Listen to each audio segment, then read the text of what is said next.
আচ্ছা, বাংলাদেশে কোথায় থাকেন? ভাঙা, ফরিদপুর ভাঙা। আচ্ছা, সেখানে পরিস্থিতি কেমন এখন? পরিস্থিতি ভালো না। এখানে সংখ্যালঘুদের উপর অনেক অত্যাচার হচ্ছে। নাম আমার নাম হচ্ছে অমিয় সরকার, আমার বাসা ফরিদপুরে। আগের থেকে অনেক খারাপ অবস্থা, হিন্দুদের উপর অনেক অত্যাচার। আর দাদাদের বলে রাখি, দাদা আপনারা যে মিনমিন আর ময়ূকে যে মিনমিন প্রচার করছেন, তাতে বাংলাদেশের হিন্দুদের মধ্যে যে ঐক্য সৃষ্টি হচ্ছে হিন্দু মুসলিমের মধ্যে, সেটি কিন্তু আরো দৃষ্টান্ত স্থাপন করছে যে ফরিদপুর জেলা বাংলাদেশের মধ্যে কিন্তু সবচেয়ে যে সম্প্রদায়ের যে বন্ধন রয়েছে, মেলবন্ধন, সেই বন্ধন আজীবন ছিল, আছে, থাকবে। এত হুমকি দিচ্ছে তারা, তো এত এমন হুমকি দিচ্ছে তারা ভারতের সাথে যুদ্ধ করার জন্য প্রস্তুত। সম্প্রতি ভারত বাংলাদেশের যে ফাটল সৃষ্টি হয়েছে, সেই ফাটলের মধ্যে যেন আগুনে ঘি ঢেলে দিয়েছে ফরিদপুরের 3 জন রাষ্ট্রদ্রোহী। ভারতীয় মিডিয়ায় তারা মিথ্যাচার করেছেন ফরিদপুরের হিন্দু নির্যাতন নিয়ে। দর্শক, আমরা আজ পরিচয় করিয়ে দিব সেই ফরিদপুরের 3 জন রাষ্ট্রদ্রোহীর সাথে।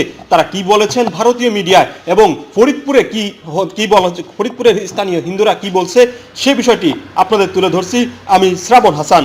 চলুন দর্শক, প্রথমে জেনে নেওয়া যাক ফরিদপুর শহরের নীলটুলি এলাকার স্বর্ণকার ব্যবসায়ী সুনীল কর্মকারের একমাত্র ছেলে শুভ্র কর্মকারের যে মিথ্যাচার করেছেন, সে বিষয়টি ভারতীয় এপিবি আনন্দ মিডিয়াতে প্রচার করা হয়েছে।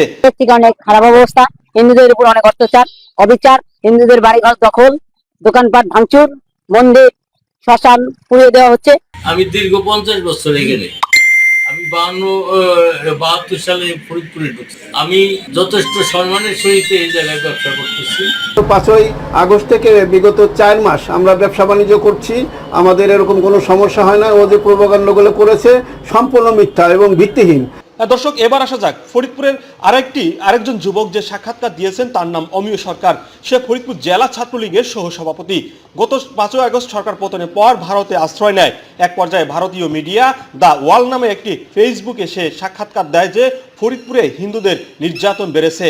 ফরিদপুর জেলায় তো ওখানে ব্যাপক পরিমাণ ভাঙচুর, লুট, আমার যেমন নিজের ব্যবসা প্রতিষ্ঠান ভাঙচুর, লুট, আমার বাড়িঘর লুট, এগুলো সবই হয়েছে। যার কারণে আমি এখানে আজ প্রায় 2 মাস যাবত এই কলকাতায়।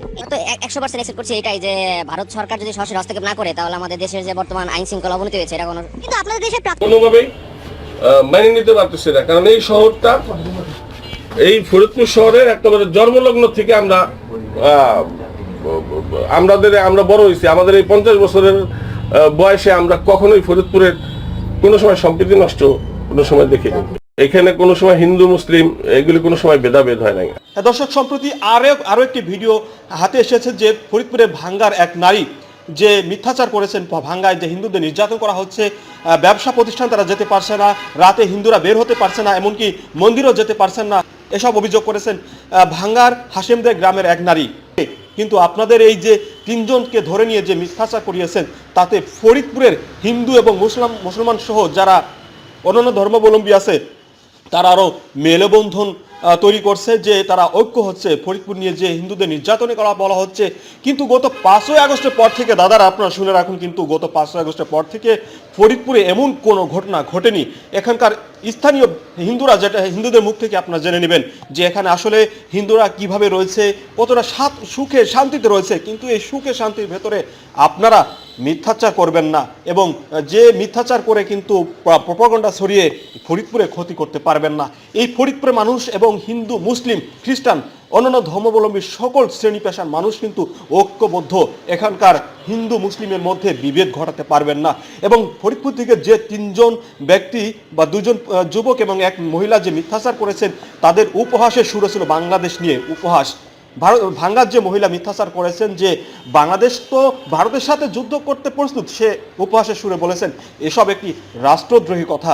আমি অনুরোধ করব প্রশাসনকে বা ফরিদপুরের স্থানীয় জনসাধারণকে, তারা যেন এই 3 জন রাষ্ট্রদ্রোহী মামলা করে এবং তাদের বিচারের মুখোমুখি দাঁড় করায়।